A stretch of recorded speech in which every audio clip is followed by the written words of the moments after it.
On a calm lake surrounded by mountains, Seven Eigen managed to build a floating house out of reeds. But this isn't just any house.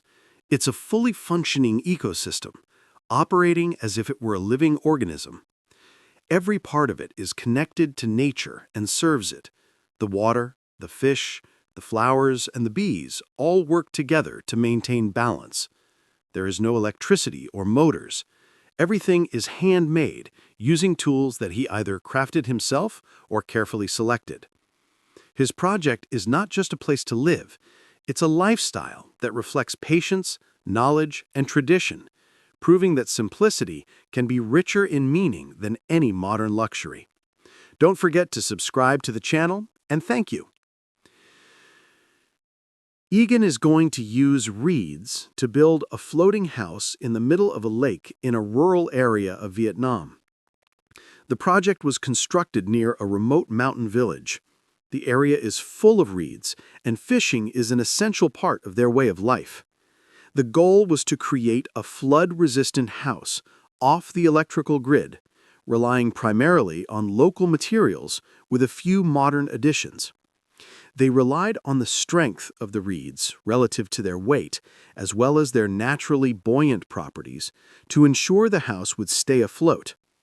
As mentioned before, reeds are the primary material in the project, not only as the main construction element, but also playing a significant role in defining the structural and aesthetic shapes of the house. The thicker, mature reed stalks, with a diameter of about 3 to 4.5 centimeters, are collected locally to ensure they last a long time in the humid aquatic environment.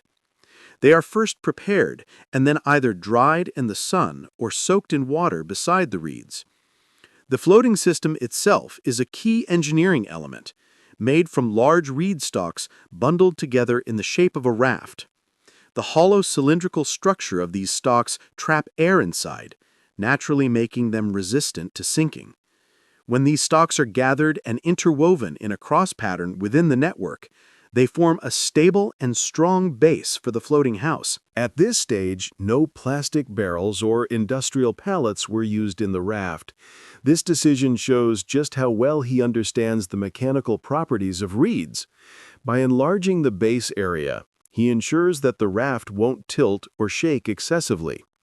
As soon as he finished the base, he immediately tested it in the water to confirm that it floated evenly and remained stable. Then he moved on to the next stage, constructing the upper structure of the raft. This step is crucial because this is where the raft's real shape begins to appear. Once he verified that the base was wide enough and capable of bearing weight without tipping or wobbling significantly, he began raising the main vertical posts made from carefully selected thick, mature reeds strong enough to support the structure. Each post was placed precisely in specially designed openings or cavities at the intersections of the raft's base, ensuring they were held securely. He then connected them with horizontal reed beams, forming a sturdy network that provides strength and cohesion to the upper structure. Developing the structure in this way brings multiple benefits, both in terms of strength and environmental design. Once the framework was complete, he began finishing the first frame, allowing him to adjust the base's balance and monitor its behavior under load. Once he confirmed its stability, it was safe to add heavier or additional elements for decoration, such as railings, the interior flooring, and outer partitions. The second principle is to postpone the aesthetic and secondary elements until the main structure is ready. This provides greater flexibility in design. The reed railings, which are added in the later stages, provide safety while also serving as a frame for hanging plants. Adding landscaping elements such as reed planters and cultivated plants enhances the integration of the raft with its ecosystem. The stove is made from flat stones sourced from the area surrounding the lake.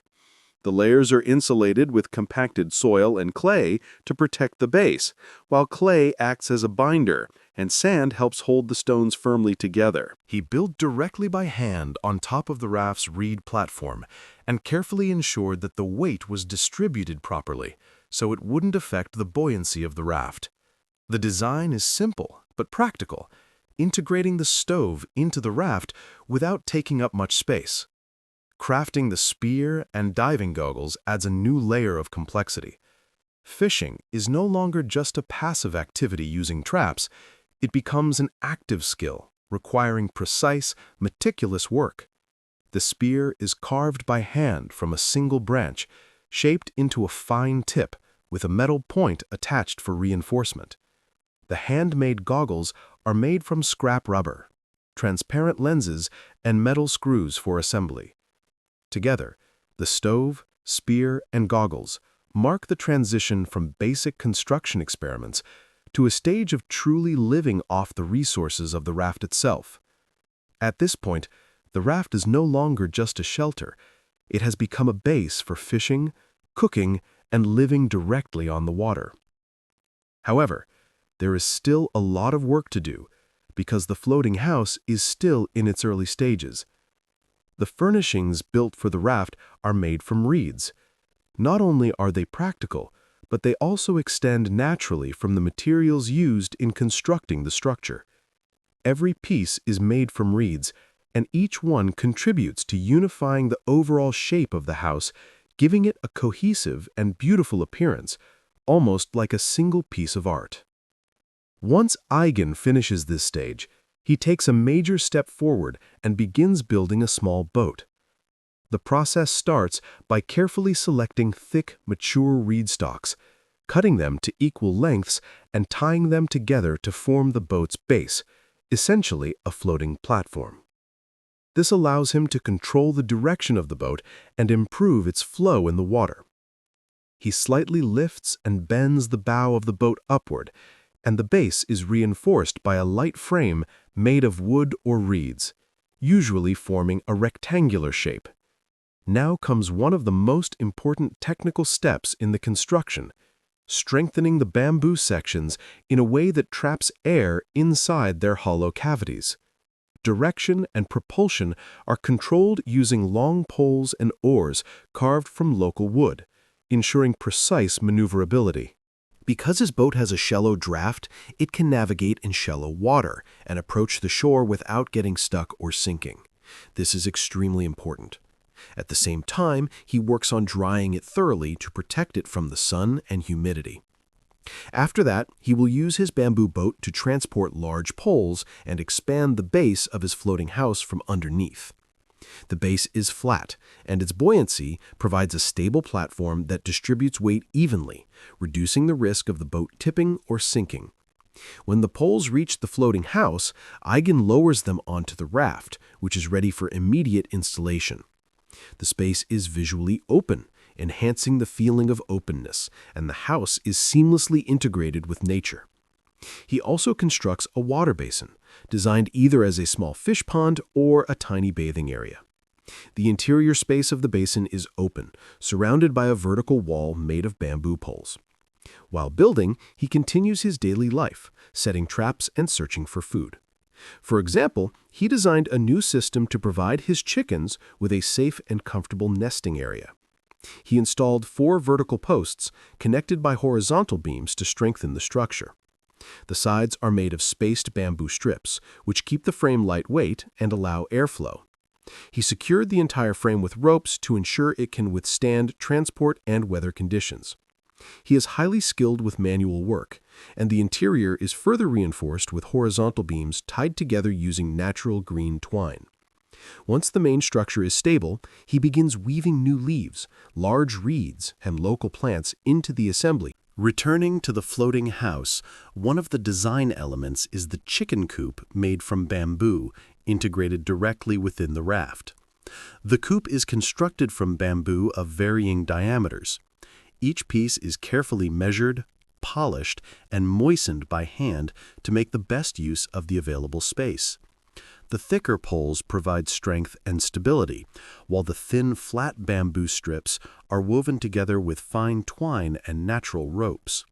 No modern nails or screws are used in order to maintain the natural aesthetic. It is important to note that this project carries significant cultural and environmental value for its region. In Vietnam and across much of Southeast Asia, building with bamboo and living in harmony with water has deep historical roots. Bamboo was historically known as the wood of the poor and was used for many purposes, including houses, foundations, and bridges. Its combination of strength, lightness, and rapid growth made it a natural material for traditional construction. Here, the project continues this tradition in a modern form. Instead of relying on expensive imported materials, it uses locally abundant resources.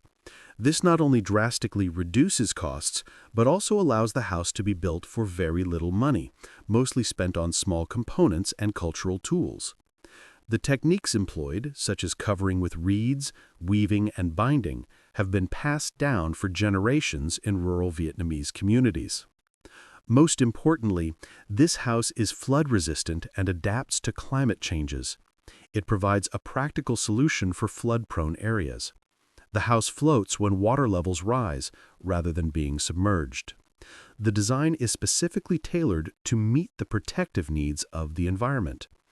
Designers note that when the house floats, it rises with the water, which minimizes potential damage. A crucial feature. Bamboo is also an environmentally friendly material because it grows rapidly and absorbs carbon. Using bamboo in construction reduces the need for concrete or steel, which have significant negative environmental impacts. Overall, the floating house model has a very minimal footprint on its surroundings. Because it doesn't require clearing the land or building a fixed foundation, the house literally moves lightly over the environment. It floats on the water and can be relocated if needed. In many areas like the Mekong Delta, people live in floating houses because floods are frequent. To improve their lives and become self-sufficient, families have developed a clever system. They grow vegetables and raise fish side by side on floating platforms made from reeds or aquatic plants, covering the platform with a layer of organic soil to plant vegetables such as spinach and squash. Adjacent to the vegetables are fish enclosures, creating a fully integrated water-based farm. The major advantage of this system is that when floods occur unexpectedly, people can survive for around a week without outside help because they always have food, vegetables, and fish readily available. Additionally, fishermen craft simple fishing tools from bamboo tied to basic frames, such as rattan, which they attach to the boat or floating platforms. Instead of immediately harvesting the fish, they keep them in small bamboo ponds nearby to preserve them and allow continuous fishing. The house itself is built from small, uniform bamboo modules tied with ropes, making it easy to add or remove units depending on their needs or changes in water levels. Reeds are both lightweight and strong, so the house floats and moves with the water. The main house consists of 3 sections across 2 levels, covering an area of about 6 by 6 meters. If the upper floor is removed, it creates a large open space that can be used collectively. Bamboo screens provide ventilation and shade, and the doors open and close easily. The kitchen is open at the edge of the platform so smoke can escape rather than accumulate inside, making it more comfortable and preventing overheating.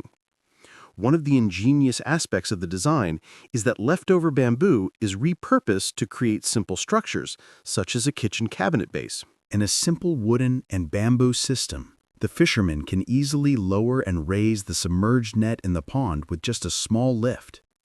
Everything is done manually using natural materials, from the bamboo to the methods of movement and transportation. For example, they make handcrafted backpacks from split and separated bamboo. The bamboo is processed into thin strips and pieces to construct these bags. They are lightweight yet strong, helping people carry their belongings easily, whether walking or moving from place to place. The harmony with nature is especially evident in how plants are cultivated directly on the floating platform. The plants grow straight on the water and the floats without negatively impacting the surrounding environment. He uses a traditional raft system, constructing a bamboo frame topped with a light layer of alternative soil and coconut husks. This layer is lightweight, allowing the raft to float easily. This method enables the plant roots to absorb water and minerals directly from the lake, without requiring heavy soil or additional substrate. Now, facing the serene view of the floating house and the surrounding greenery, he begins preparing heavy and durable wood to build a small boat. This wood will form the main body of the boat, serving as the foundation of its structure.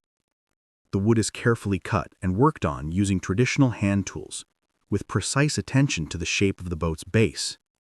The base must be curved and tapered to ensure stability and speed while moving through the water.